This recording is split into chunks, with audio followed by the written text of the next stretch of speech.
Hello, everybody, and welcome to this webinar on using perennials in CSAs and market gardens. It's great to see so many people here on a cold Wednesday in just about November.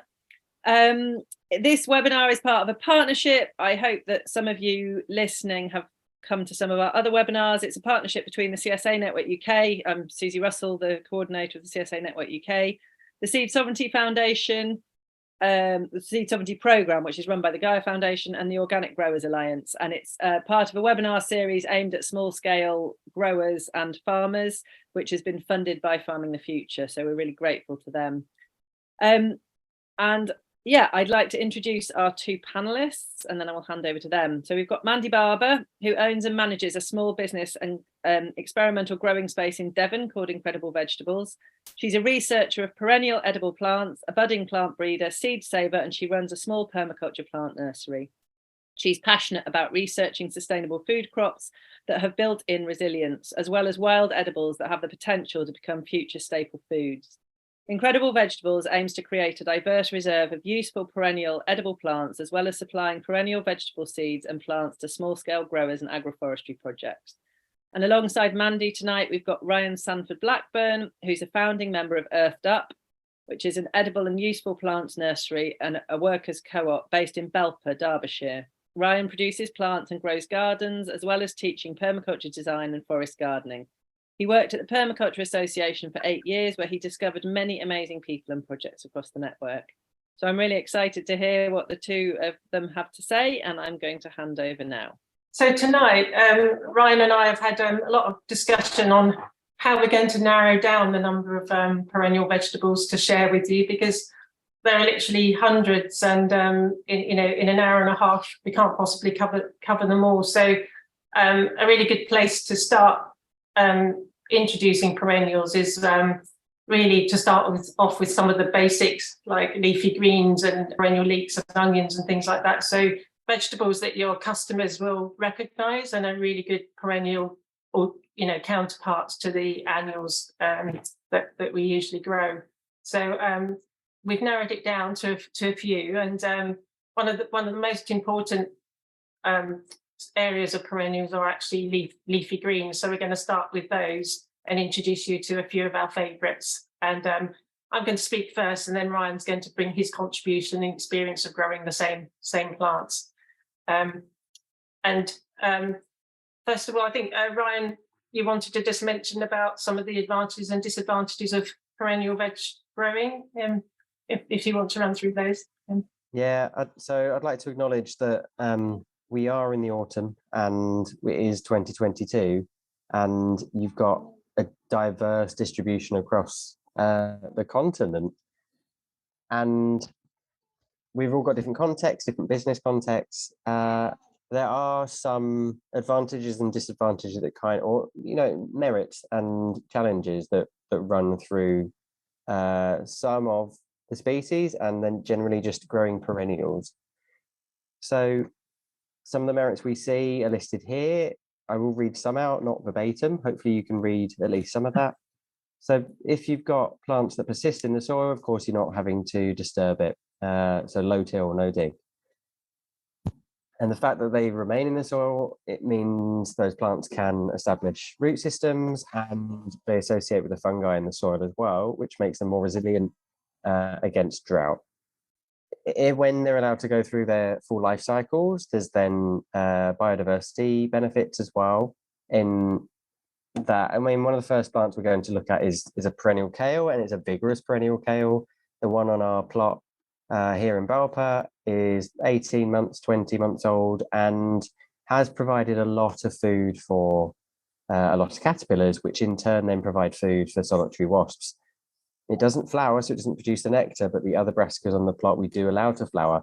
And when you're looking at sort of full life cycle gardening, and having perennial vegetables allows you to do that more easily by still getting yields from them, and saleable yields. So there's a really great way of creating habitat, particularly for insects. Hungry gap. Oh crap. you might be thinking already if you're planning your spring boxes. Now, we know it's a persistent headache. It is for us as recipients of veg boxes. It is as commercial growers. We think that we've got some vegetables on the list here today that would help you fill a space in your boxes through the Hungry Cap, because they've got the perennial veg have got the established root systems, and they can come back to life at the start of spring or in late winter before the annual crops are even sown and ready and out of the tunnel. You get multiple harvests over many years just from one planting. And we can think more creatively with perennial plantings. Of course, you're thinking of trees and shrubs as much as we are vegetables when you think about filling the margins or hedgerows, windbreaks. Vegetables can fill some niches in those areas too, and on slopey ground, and also stacking in layers. So if you've got shade on the edges, there might be place that perennial vegetables can fill there too. There are emerging studies around the nutritional benefits of using perennial and eating perennial vegetables over their annual counterparts. So Eric Tonesmeyer has published very recently a new study linked here. It's worth looking into, and we know how supplementing our diets with foraged food can add valuable micronutrients and macronutrients, as can perennial vegetables. It's not all sunshine. Next slide. Oh, look, there aren't many disadvantages though. We don't like to talk about those so much, do we? Of course, it could take several years before you start to get a yield from the perennial before the first harvest, and some will need replacing. Yeah, yes, Mick. Some will need replacing. They don't persist forever, but longer than 2 seasons, and maybe they're a bit weird, and there's a challenge to bring people on board with the journey. Should we look at those things that are a bit weird and enticing and have all of those benefits? Over to you, Mandy, to start looking at the bed. To start with the least weird vegetables, because once you start researching perennial vegetables, you realise there are actually thousands and thousands, but we're starting off with the most recognisable ones. And perennial kale is actually the most asked about plant. It's I sell perennial kales, and they are honestly the single most wanted plant in Britain, if not across the world. I can't propagate them fast enough. They are, in terms of a market garden plant, a very useful green to have around, because they can live for anything. My oldest specimens are about 12 years old now, but they are most productive in their first 5 years, and will kind of slow down a bit after 5 years, but can still be productive. So in the image, there's a perennial kale called Taunton Dean, which some of you may have already come across. And this was a perennial kale that was discovered it was brought in from somebody's allotment in the Taunton Dean area, which is in Somerset, and taken into the National Trust Knights Hayes as an old relic perennial kale, really. And they said, look, we've got this growing, we think it's an old relic perennial kale. And the staff at Knights Hayes, who are avid growers and fans of perennial vegetables, took those cuttings, raised them, and basically brought this plant back from the edge of extinction. And it's also called cottager's kale, because it's something that would have been common a few centuries ago and passed on from neighbour to neighbour, and would have been a staple green on in people's gardens and on farms. And because it's vegetatively propagated, it's not something that can reliably be propagated through seeds. So it relies on people to pass the cuttings on, and that's why it kind of almost faced extinction, because these things need caretaking. But as a kale, it's you can see the size of the plants. They can grow anything from 2 meters tall to more than 2 to 3 meters wide. That's a lot of kale, but they actually form really woody stems as well. So they're not they're not the same as kind of regular brassicas. They're much larger, much sturdier, much deeper rooted. But despite their woody stems, the leaves are surprisingly tender and can be harvested all year round. Although the summer months they're not at the best. They're actually better between autumn and spring, in my opinion. Like Ryan was saying, they do suffer from the usual brassica pest, but because of their size and their deep root systems and their general resilient nature, they bounce back from pest damage. So they'll get nibbled and quite a lot of damage in the summer, but by the autumn and into the winter, a whole flush of new leaves would have grown. So you're able to start picking from this time of year right through to late spring, early summer. And to propagate them, you just take a stem cutting, pop it into a pot of compost, or the old-fashioned way was just to take that stem and just stick it straight in the ground and root it like that. That's how it was kind of done centuries ago. Another thing about these plants is that they actually can act as windbreaks as well. This is planted as a windbreak for one of our veg growing areas, but they also provide habitat. The birds actually really like to hang out in them, and so they have more than one purpose. It's not just about obtaining a harvest, but they actually have multiple purposes on a site. How have you found growing this one, Ryan, where you are? Similarly, we have them as a windbreak against a tunnel. We're 120 meters above sea level, and we get all of the weather. Mandy, I know you're atop of a hill as well. Glad to have more windbreak species. So I do want to say from the off that I'm growing in slightly different context in that we don't sell produce. We are a plant nursery, so we're not worried about the quality of the leaves. It's about the quality of the and overall health of the plant. So we don't net rows of brassicas, for example, and we do see everything that comes for it. And we're proud to grow the most resilient plants because they thrive on neglect. Partly because they haven't got any other option, because yes, we're in Belper, at Belper Lane End in Derbyshire. We don't have much option other than to neglect things because we are only a 2-year-old business and we don't have enough money to have all of these glamorous luxuries like time to net brassicas. And we're glad to, customers come to us pretty ignorant of what we're growing and selling and just vegetables generally. And they go, oh, no, I kill everything. No, you don't. And go on, I challenge you. We sell horseradish and comfrey, yeah. So go on, try and kill this.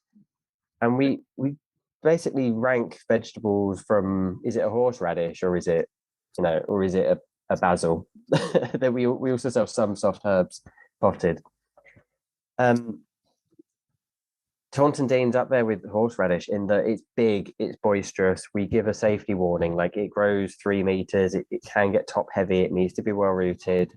And I think one of the most valuable things about a lot of these perennial veg is the asexual propagation, not least because you then persist with the same qualities and you're getting, you've already seen what you're going to get, yeah?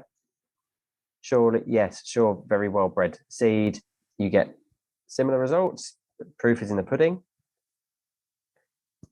And it takes up less bench space. If you're not sowing seeds and you've just got cuttings, you can be more flexible about where you're doing that propagation. Mandy? Sorry, didn't mean to interrupt. I just wanted to show you. I also work at. I've got a site at Baddaford Farm in Devon, and we're actually starting the first big field trial of perennial kale next year. So we've had a small trial of plants, but we're going to sort of scale it up to about 6,400 plants next year. I have no idea how that is going to work out, but it's basically in order to test for picking and how the leaves do after harvesting. In terms of using them for a box scheme, all of these things need to be tested at scale. So that's part of a project that I'm involved in next year to try and see if these can be a good sort of hungry gap crop for veg boxes in the in early spring. I just wanted to quickly introduce you to another perennial kale, which this is a less common one, but it's also one that I propagate. And some people are asking questions about whitefly and things like that. This particular one, which is colloquially named keeper, actually has the most resistance to pests out of all the perennial brassicas that I grow. And this one suffers from barely any whitefly, zero caterpillar damage in my experience. And I think it has something to do with it being a cross with a purple tree collard, which gives it a deep purple coloration, and that seems to give it much more protection than the Taunton Dean kale. And this one's a much more compact kale, and so it's much better for its exposed sites. This one, again, it's propagated in exactly the same way as the Taunton Dean kale. But this one, somebody asked a question about the leaves being a bit tough. This one actually has the most tender leaves of all the perennial kale that I grow. It's tastes very, very similar to a Cavallonera or a red Russian kale, that kind of quality to the leaves.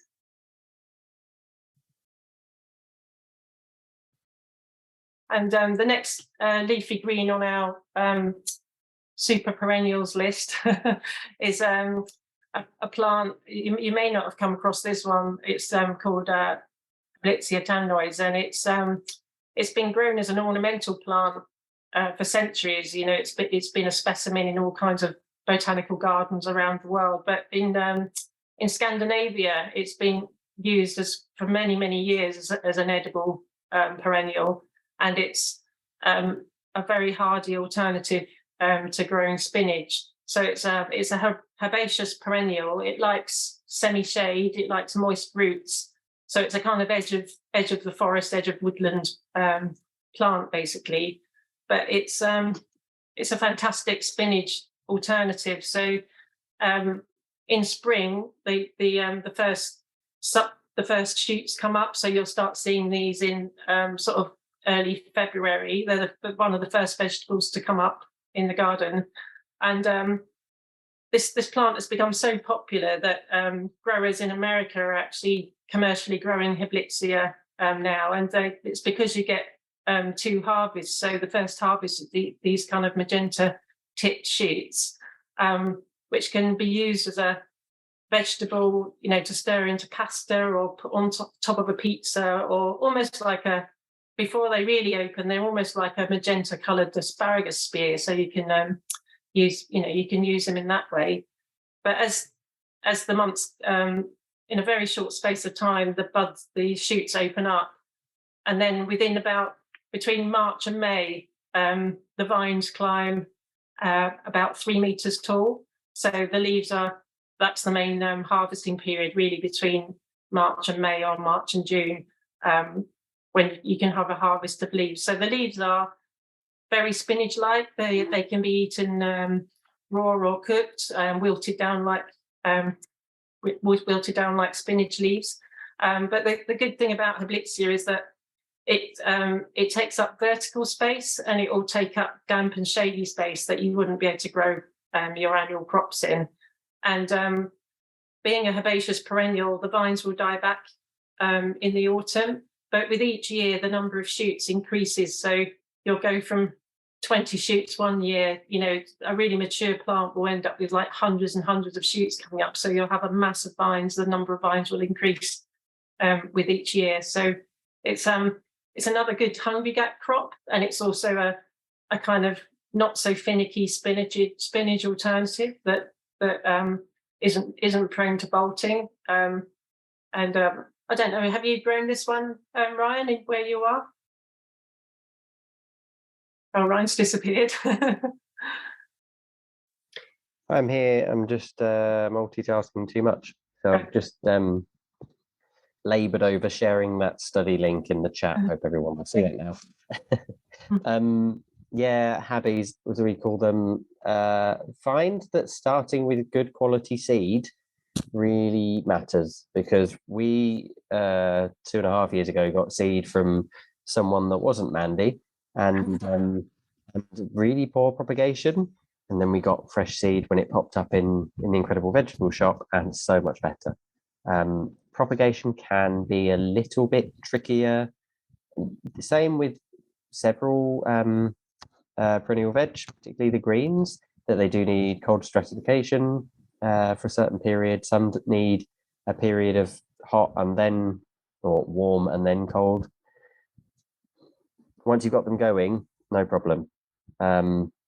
They definitely need some shade, in my experience. They don't deal with too much heat, too much dryness early on. Yeah, like if you've got a 1-year-old plant, you're going to have a 5-year-old plant. Don't quote me on that, and I don't give that guarantee with any of the plants that I sell. But that's been my experience. Yeah, if you get it through the first year, then you're away. And it's not difficult to do so. It's just sometimes you might get tripped up along the way. Yeah, they are slow. We were talking about some perennials being slow to establish. A lot of the perennials spend their first 1 to 3 years really putting down their root systems. So there is a degree of patience involved. But the harvests, like Hopniss, are known to live for decades. So it's kind of a bit of a wait at the beginning, but the rewards come later once the plants are established. And also these will quite happily be grown in a marginal area or on the north side of a building, with support, something like that, somewhere where you wouldn't be able to grow another crop. So it's kind of worth seeking out the more shady perennial vegetables. But you're not going to you're not going to have to take up quite well cultivated sunny land. You can actually grow them in the more marginal spaces. And this is a plant that actually thrives on semi-shade and dampness. And it could be really useful in a salad mix, the young leaves, and also the young flowers. They're almost like really, really micro broccolis, the flower heads. They can also be picked off and added to salads as well. So you basically got the early shoots, the leaves, and the unopened flower buds as 3 crops from the same plant.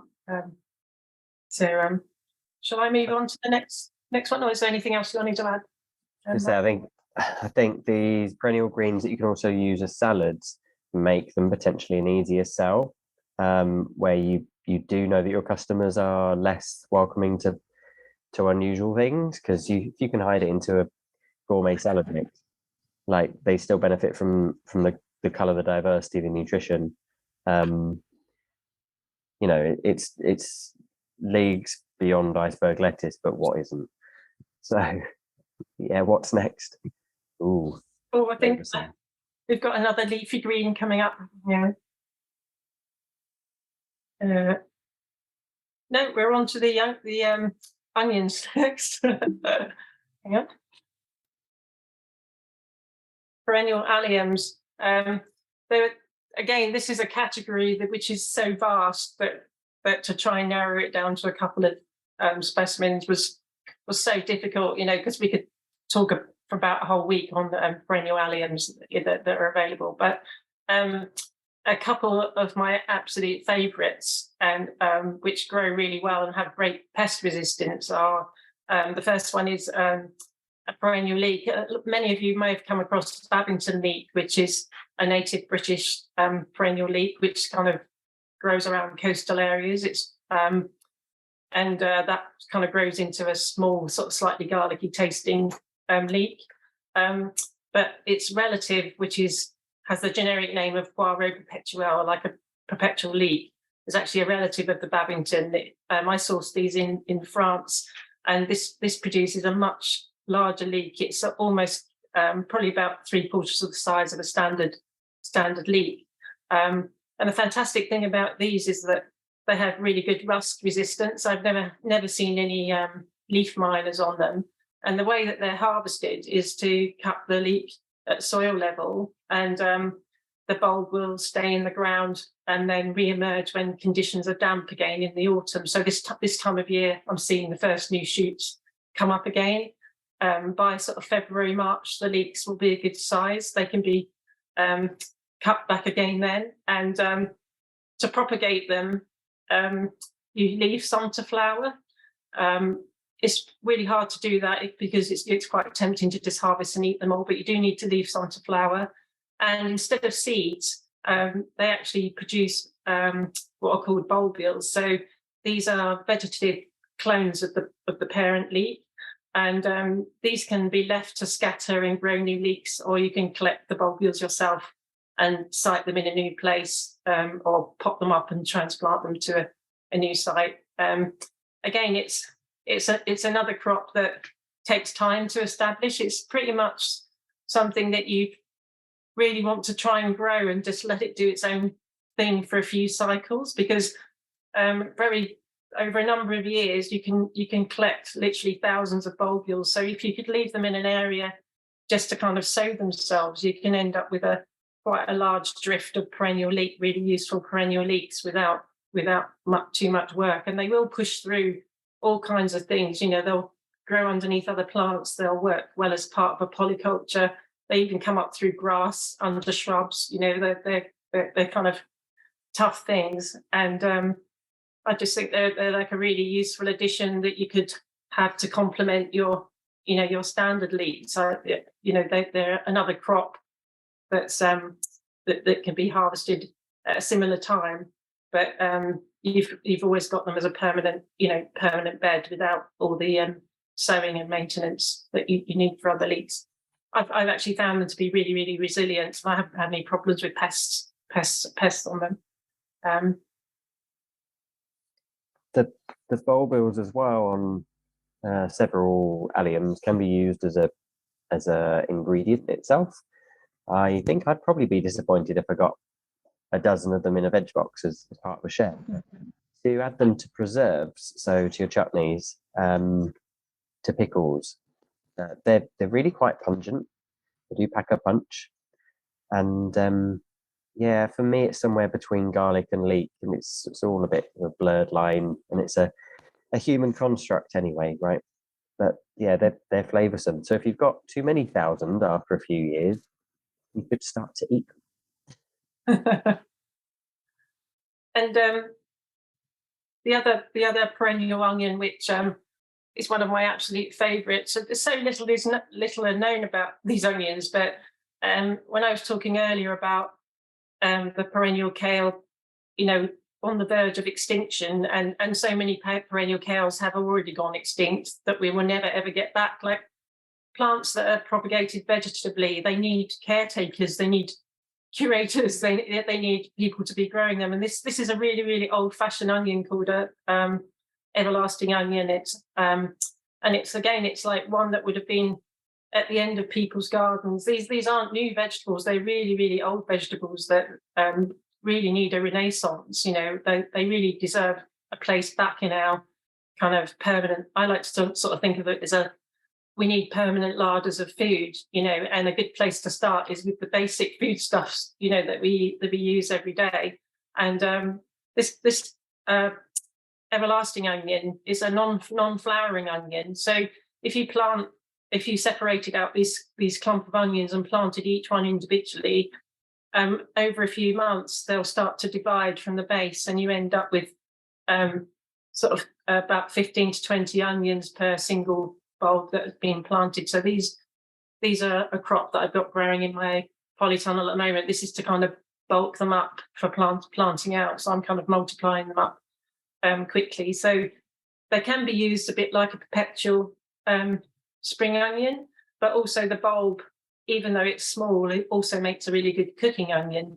And so you can lift the clump, divide it, and replant, or you can just cut from the plants and keep them in the ground and just cut the top part, and they'll still carry on growing and clumping up. So it's just a really, really useful onion that you can leave in the ground for months or years, or perpetually divide, perpetually cut. And I think there's a place maybe for selling these in bunches, or at least selling the green parts in bunches as a kind of perennial onion alternative. It's a useful one for the kitchen anyway. So, Mandy, questions on the alliums. What about leek moth? what do the leeks look like? I mean, in a veg box compared to 3 leeks, the standard leeks, what would they, what are they like in terms of sort of using for cooking? And again, and the third question, somebody's put in a Q&A, the perennial leeks, do they create one leek to cut, or do they bunch and produce multiple? They do produce basically a single leek, although under the ground they do produce offsets over the time, so lots of little side bulbs. So you can see it where you get a cluster of leeks around the main leek as well. So generally I would cut off the main leek and just cut that in the ground. And in a veg box, it's not going to look as thick diameter as a standard leek. So I would imagine that you'd sell them in a bunch, like maybe 6 or 8 in a bunch, rather than like as single leeks. Leek with the Poire perpetuelle, I haven't had any pests or diseases on them, so I don't know. I haven't seen any leaf miners or leaf moths or anything like that. They've just been growing steadily for about the last 10 years. And now I'm in the Midlands, so I'm conscious of leek pests. There's very little literature because some of these pests are really quite newcomers within the last 15 years. So there's not a lot of literature on them on annual commercial crops, let alone these diverse perennial alternatives. Would be really interested in the study. Maybe it's something that Coventry Core might be interested in talking about, or maybe there's some growers here that would like to trial. Is there resistance to common allium pests? Sorry, I really struggle using the word pests. Insects, yeah. How tasty are they to insects? I had a question as well, Mandy, just to add to the allium round. The slide that we're still not looking at now. So which one? When you're bulking them up in the tunnel, the everlasting onion, are you feeding them as well? I'm not. I'm just giving them drip irrigation. I haven't fed them with anything. Okay. I mean, I don't normally grow them undercover. It's just we were trying to bulk up our stocks for planting out, so we had a bit of space. So we were like, I've never grown them undercover before. They've always been grown outside because they don't need to be undercover. It was just a way of kind of multiplying them up over the end of the summer and the autumn, and then they'll be transplanted outside. But I haven't had any special treatment or anything other than a bit of irrigation.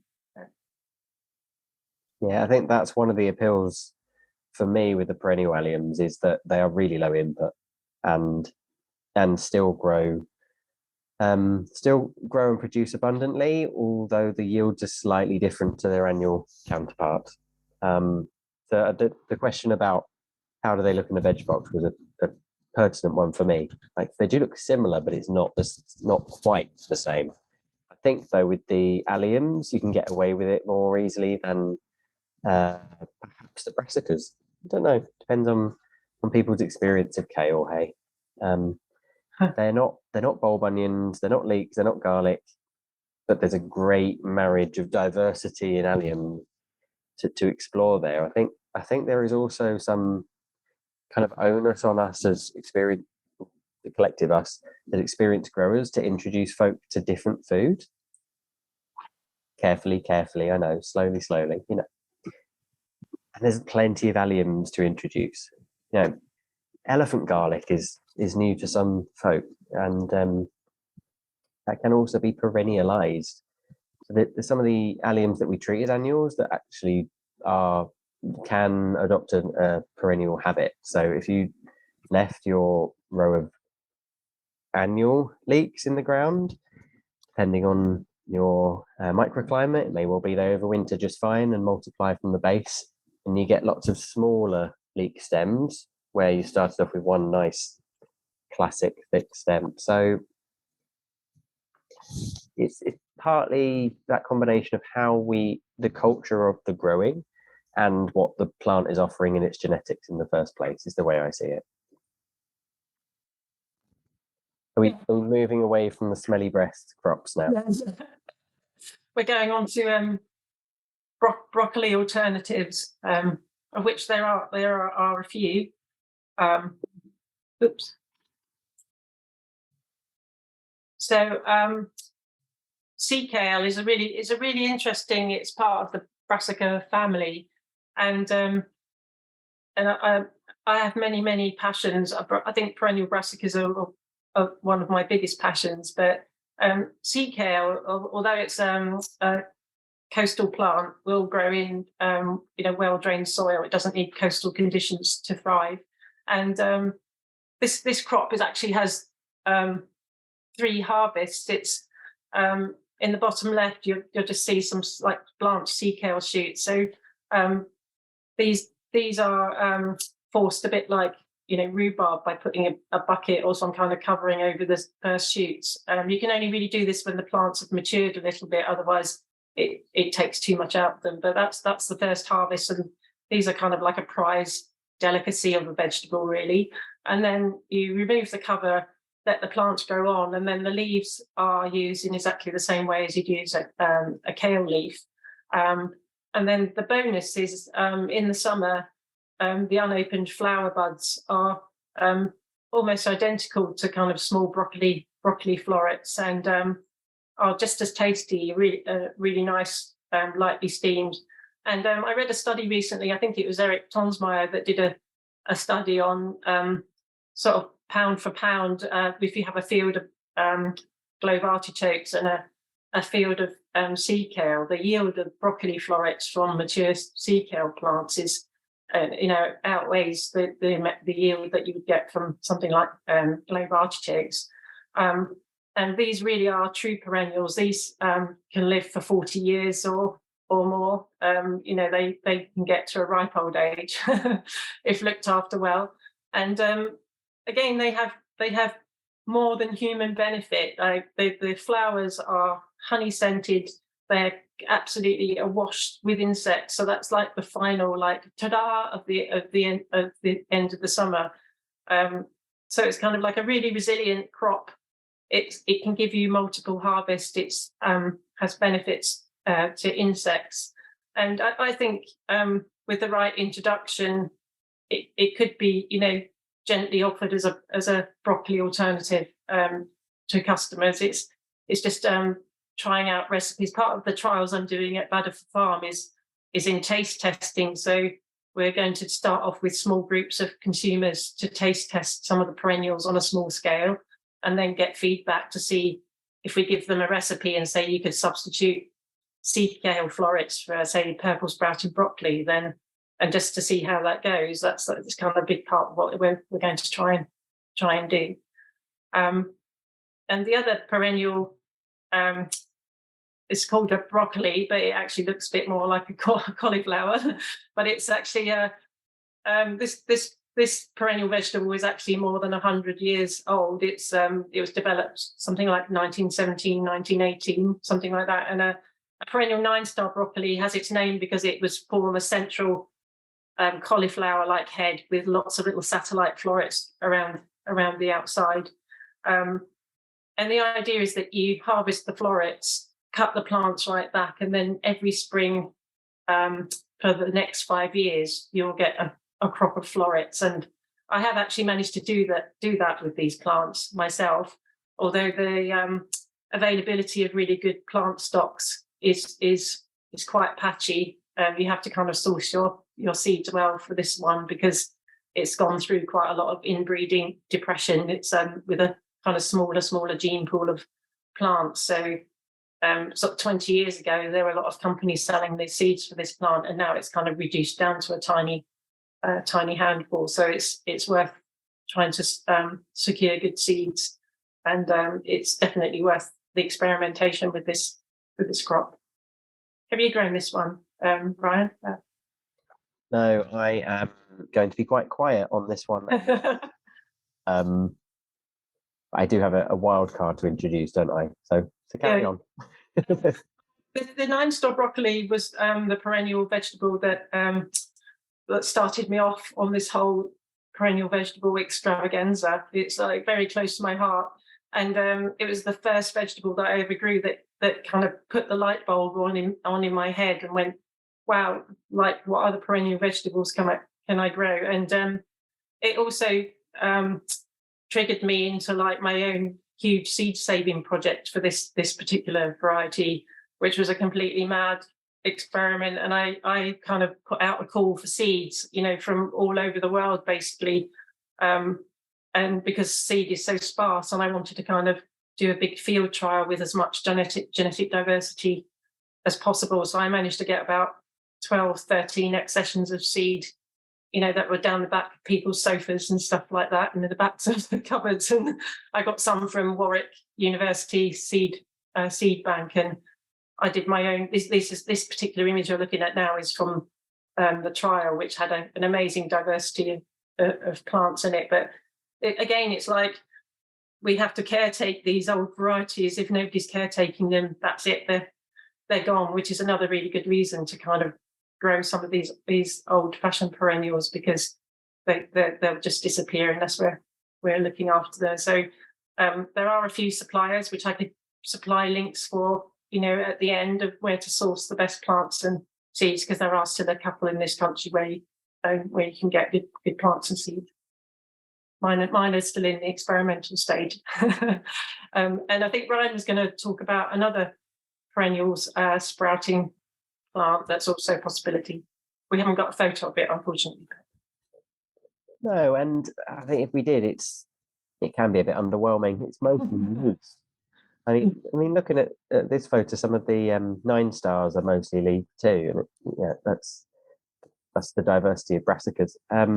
But this next one that I'm introducing is also a brassica, although not a cabbage. It's a Turkish rocket, Hopniss orientalis, and as the name suggests, it's from towards the Orient originally, probably.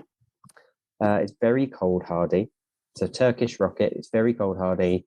You remember that scale I introduced about, like, you can't kill it, horseradish. We kind of treat Turkish rocket as a bit of a horseradish. It can be a bit of a brute.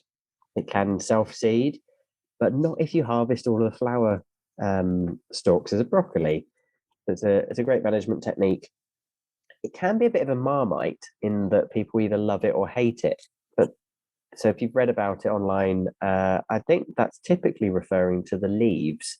There's quite broad consensus that it's delicious as a slightly spicy broccoli. It's really quite tolerant. You can neglect it. It's got a taproot, so it's drought tolerant.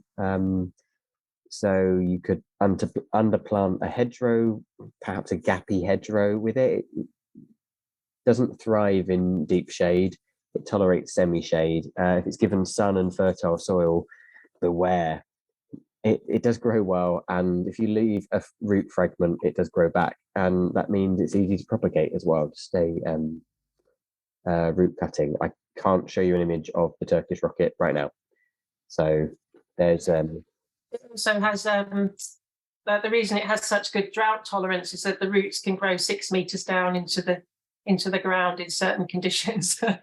So it kind of mines. It's a mineral miner and a water miner because of its deep root systems, which also means that you have to be very careful where you site it. But I find the broccoli, little mini broccolis on Turkish rocket quite nice tossed into a stir fry. It's a bit like a broccoli rabe or something, but in a perennial version. Yeah, it has its uses. Shall we move on to the next section, because I know time is speeding on. We wanted to show you some perennial salad leaf alternatives, again, which there are many, and also a whole other webinar could be on trees with salad-like leaves as well. I'll have to leave that for another time. That's a whole other topic. I grow quite a lot of different perennial salad leaves, or really useful leaves that could be put into salad mixes. And we really need to look to Italy for inspiration in the diversity of salad leaves, I think. And this image here is of It's called Carletti in Italy, but it's grown as a herb, but it actually can be used in bunches like a vegetable, and it's quite a resilient green. I've had the same plants growing probably for about 5 or 6 years now. It's known as a short-lived perennial, but I haven't found them to be a short-lived perennial. I've actually found them to be quite long-lived, and the leaves have almost like a pea shoot, something like a rocket crossed with a pea shoot sort of flavour. And in Italy, the bunches are kind of chopped and tossed into pasta. They're used in salad mixes. They're used in omelettes and risottos and things like that. And it's also a very beautiful edible ornamental as well, because in the summer you get the most beautiful. It's also known as bladder campion, so you get the most beautiful flowers on it as well. Again, it's like a hardy salad mix leaf, which we don't tend to use that much here, although it's quite naturalised in the UK. We don't use it that much. It's kind of underutilised. And this crop, again, found on the hills outside Rome, and it's cultivated as a salad crop, but also foraged in the wild in Italy, around Rome. So this is actually a fantastic slug-proof lettuce. The slugs, I don't know why, but the slugs don't seem to touch it. But the flavour is really crisp and cucumbery like. It has a really, really nice, delicate flavour, and it has a little bit of cold tolerance. I've been growing it undercover and outside down here in Devon, and my plants have survived the winter outside. But we obviously have much milder winters here, and I've also been producing my own seeds for this variety, because there is nowhere in Britain that you can source the seeds for this plant. So again, before Brexit, I managed to source seeds from different parts of Europe, and went into my own seed production. So I'm producing this one now myself, because I think it's a useful, resilient salad leaf that could be easily introduced into mixes. I know in Italy it's used in like misticanza kind of salad mixes. This is one of the leaves that goes into those salad mixes. And slug proof is definitely good. Flowering, I mean, in terms of insect life, the flowers, it profusely flowers over summer. The bees are bouncing all over it, and so I leave mine to flower in the summer and then cut it back again in the autumn for a flush of new leaves. But you still you can cut back the flowers to encourage more leaf growth. But I tend to leave them flowering in the summer and then harvest autumn to spring. This is another really interesting perennial. Again, it's not one that gets very much press, but it's when we grow like mountain orish, you get the kind of lime green mountain orish and the kind of more magenta coloured one. This is actually a relative of the garden orache, but this is a shrubby, drought-resistant form. It's called a saltbush, and the leaves do have a slightly salty tang to them, and they can be eaten raw or cooked. So again, it's another kind of a bush that you could pick from, to add a kind of sprinkling of leaves into a salad pack, something like that. And also it will grow on poor soils, or even saline soils, and also makes a really good windbreak. So it kind of has a lot of multiple uses. I've seen in text and in practice that it needs a lower fertility soil. Yeah. So it's one to really shove to the margins in that poor spot where you can't get anything to grow. See if Atriplex will do it. And after testing the soil, and Beth Chetto grows it in her dry gardens, and it does produce the most insignificant tiny pink flowers that I'm sure is of benefit to some minuscule insect, or maybe a gnat that we keep wafting away, but it does flower, and it's a shrub and it needs poor soil. So find me something else in that category, put it in the chat. And another salad, perennial salad, or alternative is a kind of sister of nasturtiums. This is a tuberous nasturtium. So the leaves have a kind of very similar nasturtium taste, and the flowers have a aniseed flavour. The flowers come really, really late in the year. It starts flowering just after the autumn equinox, when the flowering is triggered. So it's a late crop of edible flowers. They'll make a ground cover, or you can climb them up climbing supports. And basically, the tubers will stay in the ground and will overwinter with a good mulch, a good deep mulch. So it's something that you could keep in situ and then grow as a perennial salad crop year after the year. You can dig up some of the tubers and relocate them if you want to. The tubers are edible as well, but in terms of salad, it's an easy way of kind of growing another salad, quite resistant salad leaf, but they don't get that much damage, masher leaves, I found. I think that's a neat segue into roots and tubers. I've encouraged Mandy in the chat to skip to roots and tubers next, if that's okay. Yeah, do you want to miss out the herbs and go straight to roots? Because we're not going to have much time for questions. For now, at least. Because Let's roots and tubers, tubers are really what's exciting me right now, because I'm desperately waiting to harvest from the gardens. So there's 4 on the list as well. So here's what you're missing: Scotch lovage and perennial celery. And perennial celery. Perennial celery in a moment. That's one of my next loves. Okay, you can fire away on the root and tuber front, Ryan. Oh, mixing it up. Okay, skirret. My colleague Cynthia, this is the one perennial vegetable if she had to pick, she would grow field scale because it is delicious. I had been calling it a perennial parsnip alternative, and I don't think that really does it justice, and it doesn't really help parsnips either. It's a bit parsnippy in the kitchen. It doesn't take long roasting. It typically doesn't have a woody core, although some do. Jury's out as to why that might be, whether it's environmental, genetic, or a combination of both. And I'm seeing that the plants that have woody cores don't have it on all the tubers. Bit strange. Skirret was probably originally from China, spread throughout Europe by the Romans, has been naturalized in the UK since, although went out of fashion for whatever reason. Probably because it produces fairly small tubers compared to the carrots and the parsnips, so they're harder to scrub and process.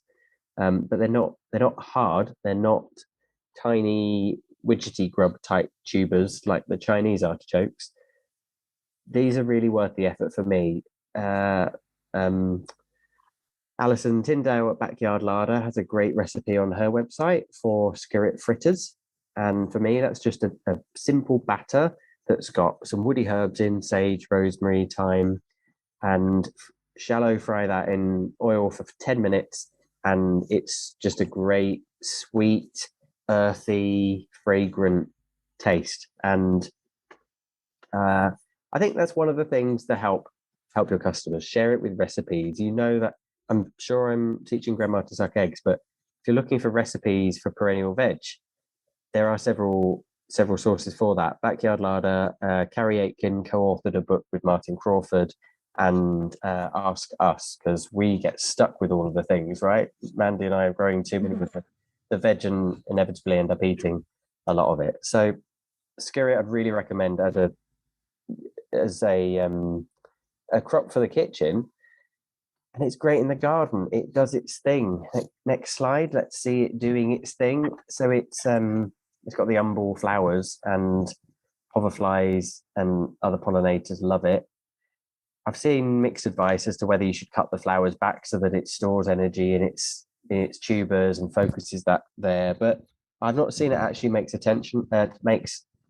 considerable difference. I did an A/B trial a couple of years ago of skirret that I cut back and didn't allow to flower profusely, and ones that actually went on to produce seed, and the tubers were much of muchness. Now it's drought tolerant, and it also likes to grow in the wet. if you give it a nutritious soil, at least in the spring to start, it does reward handsomely with really quick growth, is what I've seen. Mandy, what have you got to add? There's some people in Austria, some plant breeders that have actually got a sort of pink tinted skirt, which is the most exciting development in the world of skirt. It's like a beetroot, like almost like a beetroot coloration to some of the roots. So they're taking that. I think that might make them kind of more attractive. I mean, they taste great, but like a kind of almost beetrooty coloured root in that form would, or even like a pink tinted root, would make them kind of visually more appealing. And in terms of the woody core, it seems to be quite random, but I think moisture is partly down to the breeding, but also partly down to the conditions, and I think keeping their roots quite moist in general with like good deep mulch and stuff actually helps with the woodiness of the roots. But they're completely underrated. They were like a main staple in Europe, throughout the Tudor and Stuart period. Before potatoes came on the scene, skillet were one of the main root vegetables eaten in this country and across Europe, although you would never know that or even never heard that. They're completely put back into the history books. But again, it's like revisiting these old vegetables, which need to be looked at again because they could provide us with really resilient foodstuffs. And there's a lot of work to be done on skillet. There's a lot of potential to kind of breed it to bigger roots, larger roots like carrot-sized roots. There's lots of people working on that to try and improve the crop.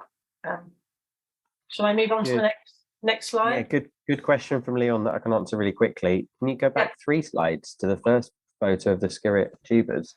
They produce offsets, so you plant one and you get 3 or 4 maybe, as well as producing seed. So you can divide them, divide the offsets. See all of the pink tinges at the top there, they're the new shoots. And you kind of have to do this shaky teasy game to get them away from one another. So yeah, you plant the first plant, harvest the big tubers to eat them or sell them, divide off all of the offsets, and you've got 3, 4, depends on how well it's grown. And you can save the seed and grow from seed. It's quite slow to establish in the first year. It's mostly leaf. I found you do have to protect from slugs and snails. You can do it both ways, grow from seed and from division. Yeah, and you can get a harvest after 1 year, but the good thing about skillets is that you can leave them in the ground 1 year, 2 year, 3 years. They'll happily keep growing. And the little pink shoots, even the tiniest fragment of a shoot, as long as it's got a tiny bit of root on it, that will grow into a new skillet plant. So those ones you see there, if you pinched off those growing tips and popped them into a pot, they'd all grow. It's a really rapid way of propagating because you're already starting off with quite a large piece of material. So once you've got them growing, you could set some aside for propagating new plants and keep those separate and just use them for all your propagation. And then over time, you can select for larger roots and you can cut them and see if they've got woody cores. And if they haven't, they'll be the best ones to take forward and propagate from. So over time, you can make quite a good selection of roots. Next up, we've got one of those Andean root crops. Thank you to the Peruvians over the millennia for keeping these going and breeding wonderful varieties of tubers that feed us. Now, we're probably all familiar with oca nowadays. These are totally different. They're yacon, and you might look at them and think, oh, they're a bit like a yam. Well, yeah, a bit. We offer the advice that you grow them like dahlias and treat them like dahlias. So they're a kind of plant again perennial, in that you plant them in the spring and dig up the tubers in the autumn, store them in a cool garage in sawdust, and then replant. And that's not least because mice exist, also because they're not here in the Midlands and they're not fully hardy. The tubers have tried leaving some under a deep mulch and they've done okay, but the ones that get replanted do a lot better. And what you get is really good yield of chunky, surprising tubers. They're not savoury. I'm not sure that they're sweet either. They are unique. Now, in the books, you might read that they taste of a mix of cucumber and pepper. They don't. They taste like yacon, and they do have a high sugar content. They're really interesting crop. Can you tell I don't really like to eat them? Mandy, quick, sell them. I think it's what you do with them that counts, because if you harvest the tubers and leave them somewhere to ripen, they actually sweeten. So eaten straight from the ground, they're refreshing. But if you leave them for a few weeks until the skins start to go slightly crinkly, it becomes much more like a pear flavour, because all those sugars start to form. So you can use it as a sweet, a bit like if you're making a winter salad and you slice pear into it or something like that. It can be used in that way. But I've also used them as pickles, so like thinly sliced them and put them in like a Japanese pickling liquid, and I put slices of beetroot in with it, so you have like a pink pickled yacon. But also it can be used as a savoury vegetable, so and like chopped up and put into like a savoury stew, so it can go either way, like sweet or savoury. And I have actually grown them left them in the soil over the winter and grown them for 2 or 3 years. But that, obviously that's in the warmer southwest. But I have actually overwintered them, and the pieces that you see at the top of at the base of the stem, the little knobbly rhizomes, those are the pieces that you can propagate new plants from. So you take the larger storage tubers for eating, and then the rhizome pieces can be sort of stored over autumn. If they're not stored in the ground, you can store them somewhere frost-free, and all those little pieces can be broken off, and you can propagate probably 20 or 30 new yacon plants from one existing yacon plant. So once you have a couple of plants, you're on your way to propagating loads from them.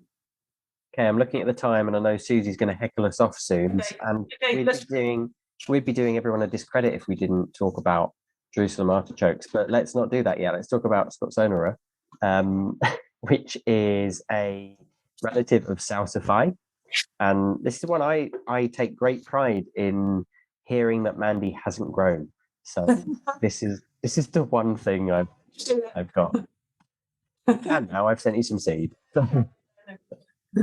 This is who asked the question just now about, Leon, if the tube is harvested, how is it perennial? That certainly applies for this crop. You harvest it and sell the taproot. However, you can then replant the crown, and that will then produce the roots will then fork, so you'll get more smaller roots. At least you can use for propagation to then get more flowers, so you can eat the small young leaves, and the flowers are a beautiful flower that will look great in a vase on your kitchen tables or in your cafe.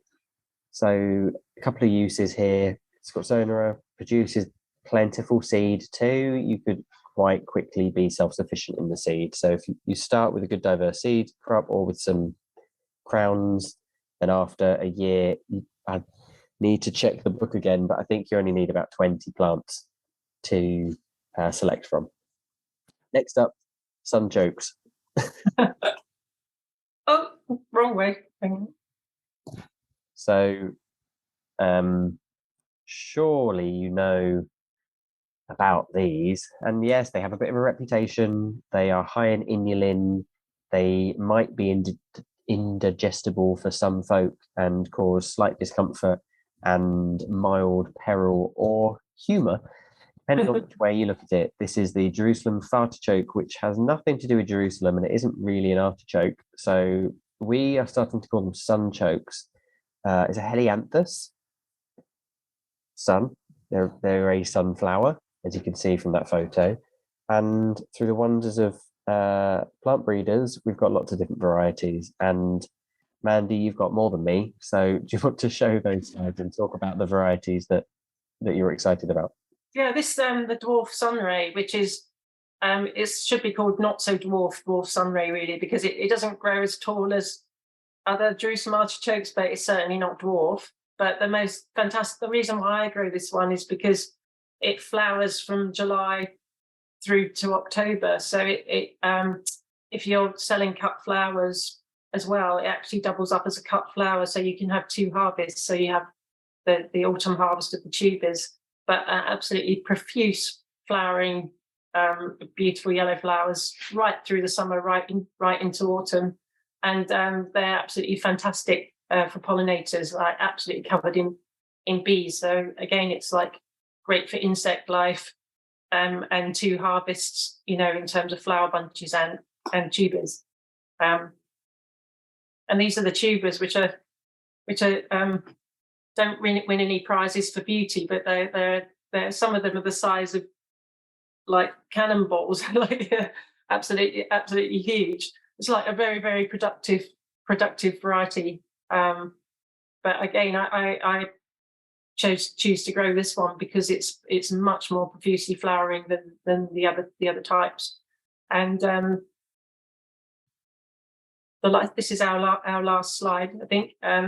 This is actually a true dwarf artichoke. So this is one that was developed in the Netherlands, and it only grows to 60 centimeters. So a problem with Jerusalem artichokes is, you know, although people say you can grow them as a windbreak, they end up like flopping about all over the place and shading out other plants or getting hit and falling over it in the autumn. And this one is a true dwarf. It gets to 2 feet, 60 centimeters, and it has the most vivid red skinned tubers, which are really, really beautiful for cooking. And they tend to come out in one really nice clump, so you don't get the problem of tubers being left behind in the soil like with some other varieties. They kind of all come out attached to the stem, which is really useful. So this is a quite a nice one to grow alongside other plants, because you haven't got the problem of shading, and also in really exposed sites. Yeah, it's a really good one for that as well.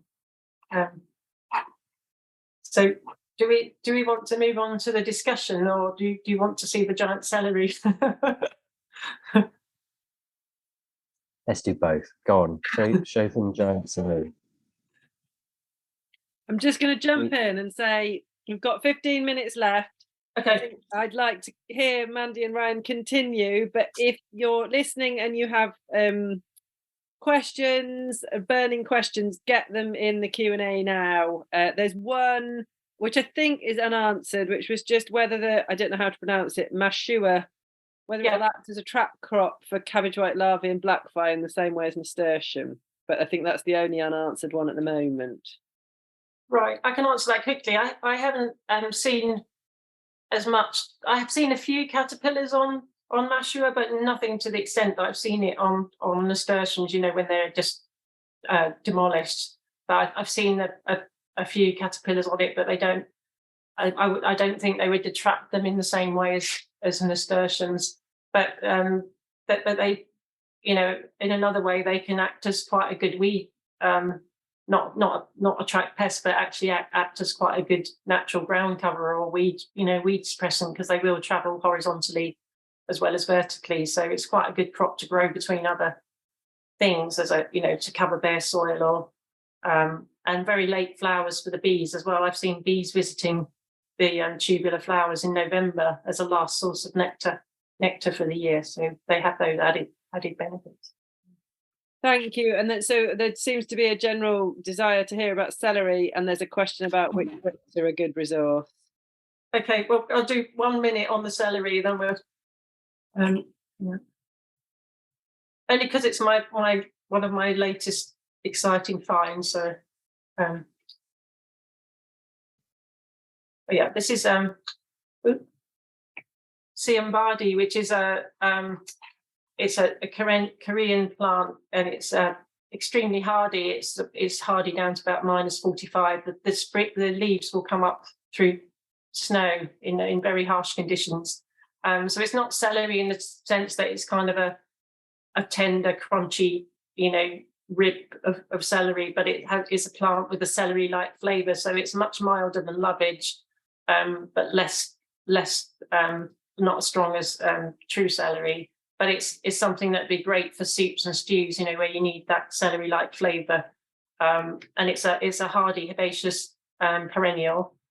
And it's just like a very useful, resilient plant that can give you celery-like flavour, but without the annual production of celery. So this has begun to be grown in America with some of the other crops I mentioned, the Hopniss, and this is actually starting to go to market with the organic growers in Maine, are closely connected to the experimental farm network in the US that are doing amazing seed saving work and resurrecting old varieties and researching useful perennial crops. And this is one of the ones that they're actually starting to take to customers to market because it's such a useful versatile green with a celery flavour. So it's another one that I've started to produce my own seeds for, because the seeds are non-existent apart from one other nursery in this country that sells the plants and seeds. I'm the only other one that's producing it at the moment. So just wanted to get that in there. So should we take some more questions? There's one on, are you harvesting the leaves of the celery? Is that what's being sold? It's the leaves and the young stems as well. So it's the new growth that's the tenderest. So when they're flowering in the summer, the leaves are a bit tough. So again, it's with like a lot of the perennials, it's the cooler months that the leaves are fresher and more juicy. So yeah, it's kind of like a slim stem and the leaf that you use in cooking. And I think the young shoots that come up in winter, they're the freshest and greenest, and they could actually be eaten raw as a kind of pinch them out as a salad ingredient as well, I think.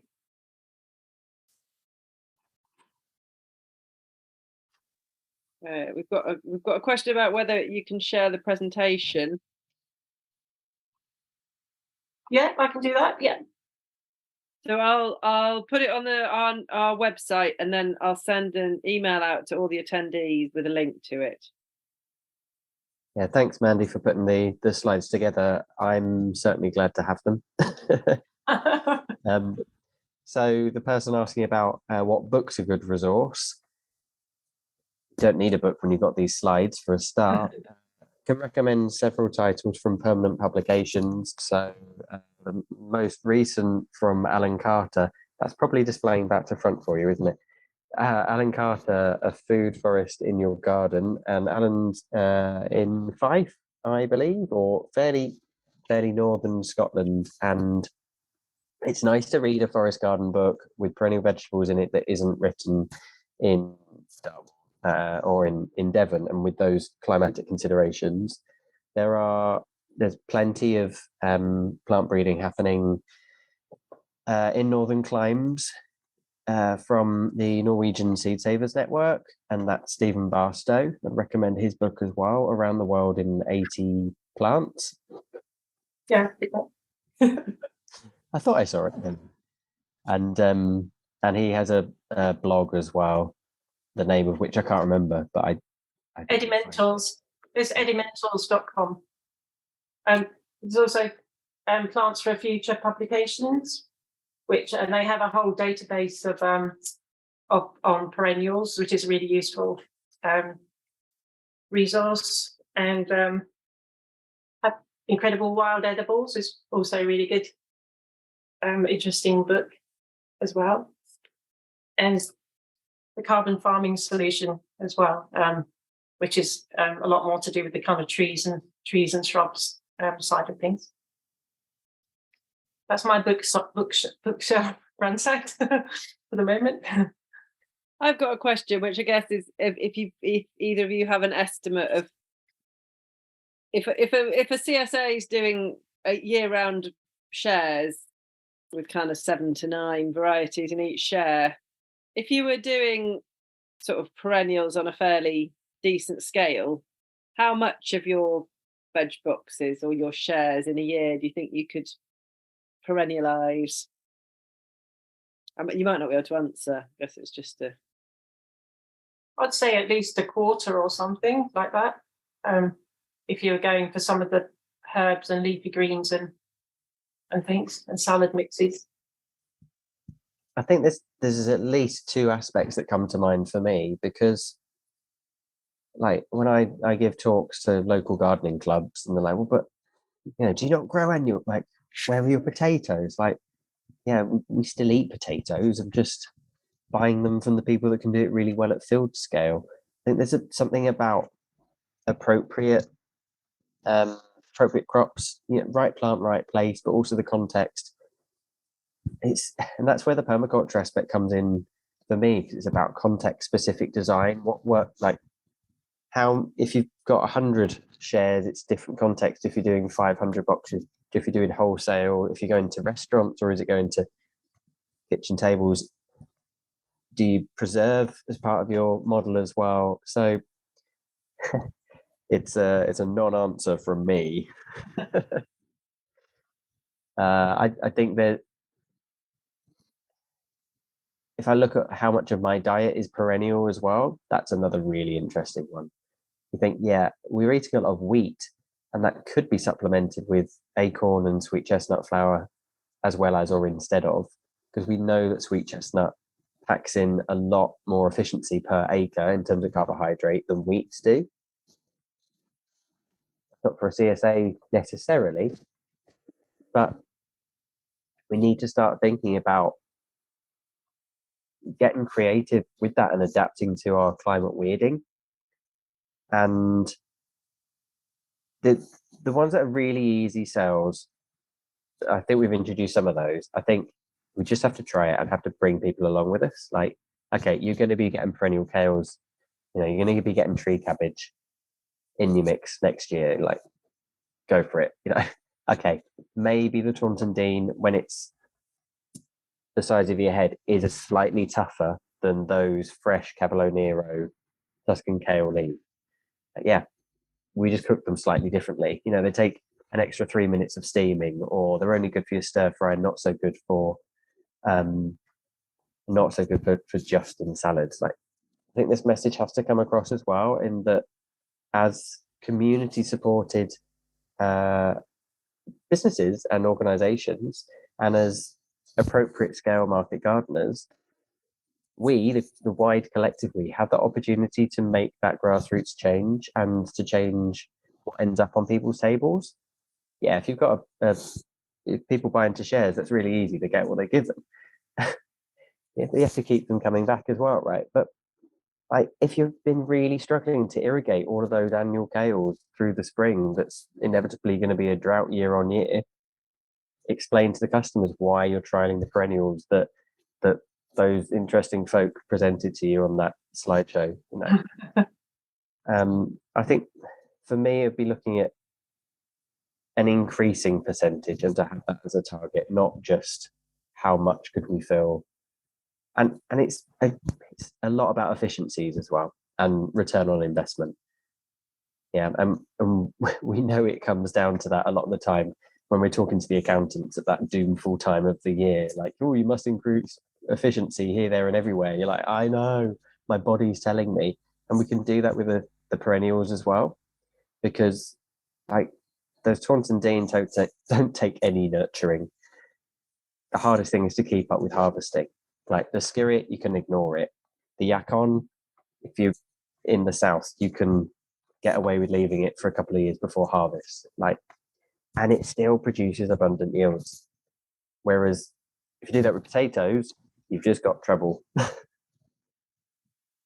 I think there's a place for like growing. My vision of it is to have it like there's resilience in diversity, isn't there? And also a lot of the plants that we've been talking about are very good hungry gap crops. So it's like having a system of food production where, of course, like we all want to enjoy the juicy tomatoes and the cucumbers and the peppers and that, and we want to carry on enjoying those. But it's also having a kind of lattice work of foodstuffs which aren't relying on the same soil levels or relying on irrigation or all coming to fruition at a certain time of the year. But it's kind of having a resilience in like not having all your eggs in one basket, but also using the land more wisely. And we've talked a lot about insect life and habitat as well. And all of those things bring benefits